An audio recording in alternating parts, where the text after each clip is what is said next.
यहाँ पे आप देख पा रहे हैं प्राचीन भारत का इतिहास। ये आप देख पा रहे हैं इतिहास है क्या? इतिहास अतीत में घटित घटनाओं का विवरण होता है। अतीत का अध्ययन ही इतिहास कहलाता है। राइट। अगर बात करें इतिहास के जनक के बारे में तो मित्रों जो इतिहास के जनक हैं वो हेरोडोटस को कहा जाता है। राइट। और यहाँ पे आप देख पा रहे हैं बहुत ही महत्वपूर्ण फैक्ट है, इतिहास को 3 वर्गों में विभाजित किया गया, प्रागैतिहासिक काल, आद्य ऐतिहासिक और ऐतिहासिक काल। प्रागैतिहासिक काल में क्या होता है मित्रों, इस काल में मानव किसी लिपि और लेखन कला से परिचित नहीं था। ठीक।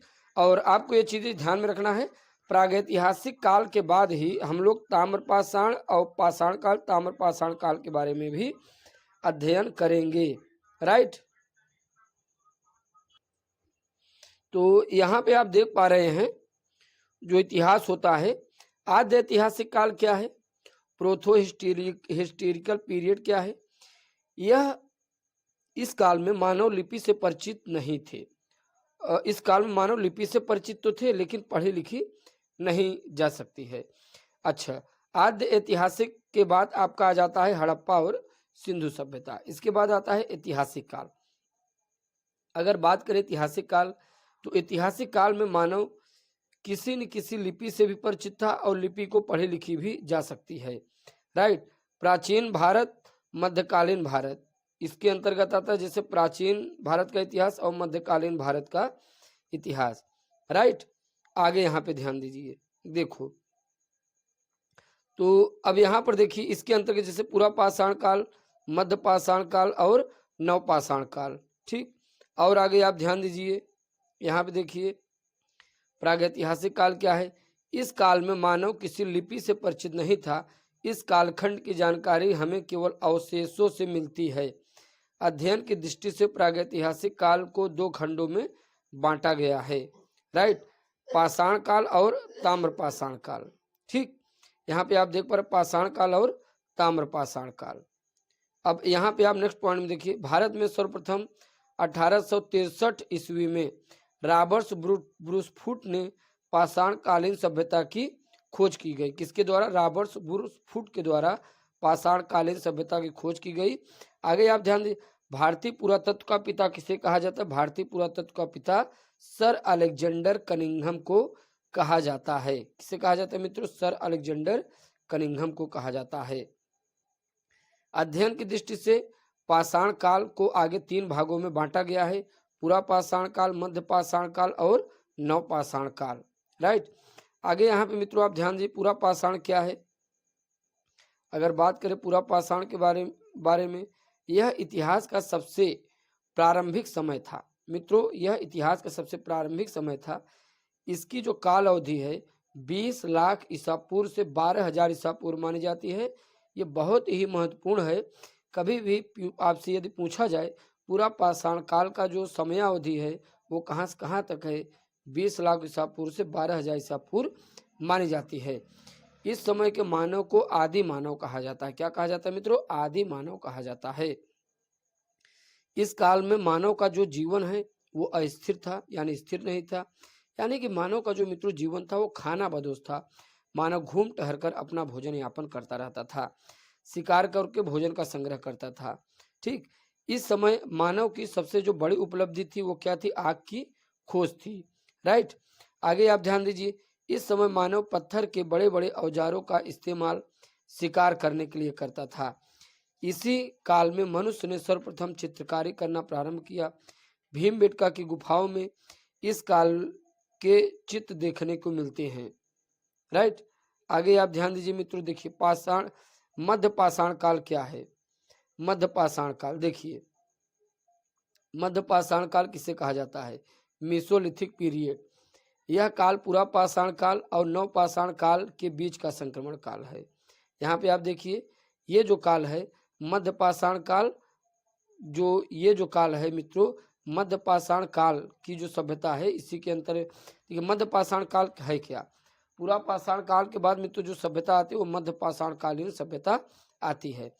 यह काल पूरा पाषाण काल और नवपाषाण काल के बीच का संक्रमण काल माना जाता है। यानी मध्य पाषाण काल क्या है?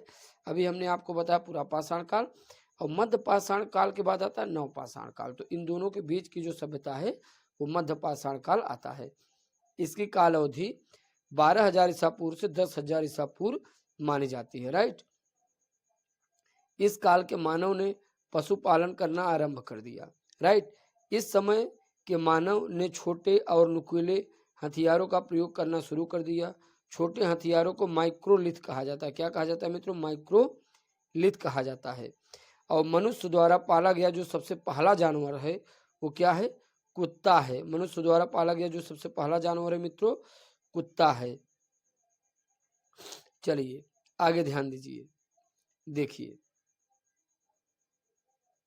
अब आता है मित्रों नवपाषाण काल, नियोलिथिक पीरियड। नवपाषाण काल क्या है? मध्य पाषाण काल के बाद नवपाषाण काल का आरंभ होता है। इसकी काल अवधि 10,000 ईसा पूर्व से 3,000 ईसा पूर्व मानी जाती है। आगे ध्यान दीजिए, इस काल में मानव ने अस्थायी आवास बना लिया। राइट। इस समय मनुष्य ने कृषि करना आरंभ कर दिया और साथ में विधिवत पशुपालन भी शुरू कर दिया था। और इसी समय मानव ने पहिए की खोज की। तो मित्रों ये आप देख पा रहे हैं नवपाषाण काल की जो मानव की सबसे बड़ी उपलब्धि थी, सबसे पहला मनुष्य स्थायी आवास बनाना शुरू कर दिया और इसी समय मानव कृषि करना भी शुरू कर दिया था और पशुपालन भी करना शुरू कर दिया। और अगर बात करें, कभी कभी पूछा जाता है पहिए की खोज मनुष्य किस काल में करता है? तो नवपाषाण काल में। चलिए इसके आगे मित्रों आ जाता है आपका, इसके आगे आ जाता है ताम्रपाषाण काल। देखिए ताम्रपाषाण काल क्या है? नवपाषाण काल के आखिरी समय में ही ताम्रपाषाण युग की शुरुआत हो गई। ठीक, इस समय मानव में तांबे की खोज कर ली थी। इस काल में मनुष्य ने पत्थरों के साथ तांबे के उपकरणों का उपयोग करना भी शुरू कर दिया था। राइट।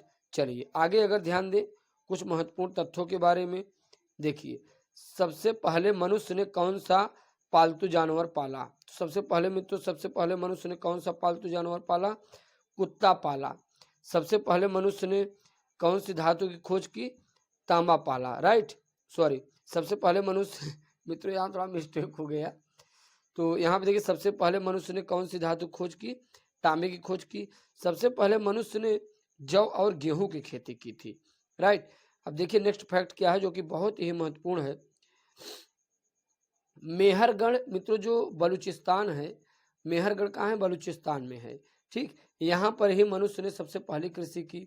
बुर्ज होम कहाँ पर है? कश्मीर में है। यहाँ पर मनुष्य जमीन के अंदर गड्ढा बनाकर गर्त आवास में रहता था और यहाँ पर मनुष्य के साथ कुत्ते को दफनाए जाने का प्रमाण मिलता है। अब इसके बाद आता है कोल्डिहवा। कोल्डिहवा कहाँ पर है? कोल्डिहवा भाई साहब उत्तर प्रदेश में स्थित है। सबसे पहले चावल के प्रमाण कहाँ पर मिले? उत्तर प्रदेश के कोल्डिहवा में। राइट।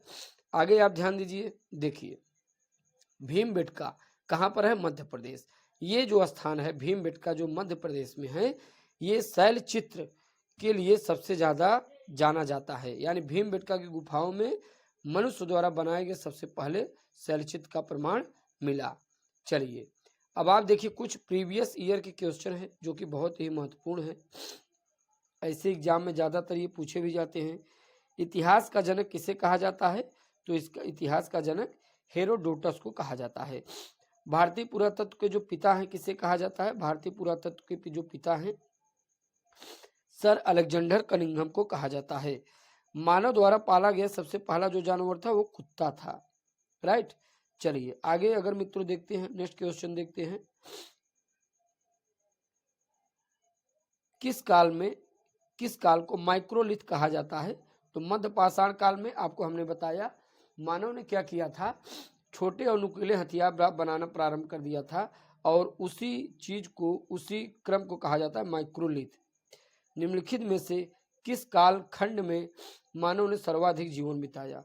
पूरा पाषाण काल। मानव द्वारा खोजी गई सबसे पहली धातु कौन सी है? तो मित्रों मानव द्वारा खोजी गई सबसे पहली धातु कौन सी है? तांबा है। राइट।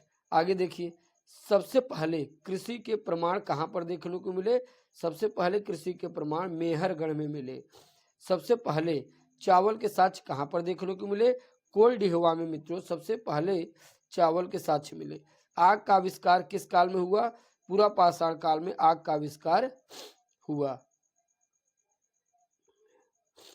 पहिए का आविष्कार किस काल में होता है? पहिए का आविष्कार नवपाषाण काल में होता है।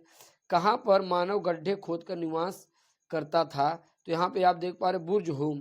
भीमबेटका की गुफाएं किसके लिए प्रसिद्ध हैं? भीमबेटका गुफाएं शैलचित्रों के लिए प्रसिद्ध हैं। ठीक, तो आप देख पाए